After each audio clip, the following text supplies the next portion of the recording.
എല്ലാവർക്കും സ്വാഗതം. ഇന്ന് നമ്മളോടൊപ്പം ഉള്ളത് ആയുർബെധാനിയ ആയുർവേദ ഹോസ്പിറ്റലിലെ senior consultant doctor Sooraj Subhash ആണ്. നമസ്കാരം ഡോക്ടർ. നമസ്കാരം.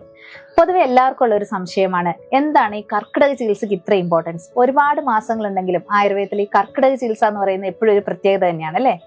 അതിന് പിന്നിൽ എന്തെങ്കിലും പ്രത്യേകിച്ച് ഒരു ഐതിഹ്യമോ അല്ലെങ്കിൽ എന്തെങ്കിലും വിശ്വാസങ്ങളോ അങ്ങനെ എന്തെങ്കിലും ഉണ്ടോ? സാറിന് അതിനെപ്പറ്റി ഒന്ന് അറിയാമോ? ഈ കർക്കിടക മാസം എന്ന് പറയുന്നത് മലയാള മാസത്തിലെ ഏറ്റവും അവസാനത്തെ മാസമായിട്ടാണ് നമ്മൾ എടുക്കുന്നത്. അതായത് ജൂലൈ പകുതി തൊട്ട് ഓഗസ്റ്റ് പകുതി വരെയുള്ള ഒരു സമയം.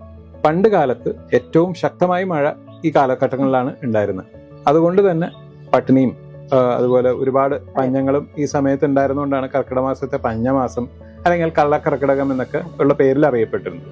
അപ്പൊ ഈ സമയത്ത് സാധാരണ രീതിയിൽ ആൾക്കാർക്ക് മനസ്സിന് ഒരു ആരോഗ്യം കൊടുക്കാനായിട്ട് അവർ ആധ്യാത്മമായിട്ടുള്ള രീതിയിൽ കൊണ്ടുവരുന്നത് വായനകളും കാര്യങ്ങളൊക്കെ, കറക്റ്റ്, വായനകൾ പോലുള്ളത്.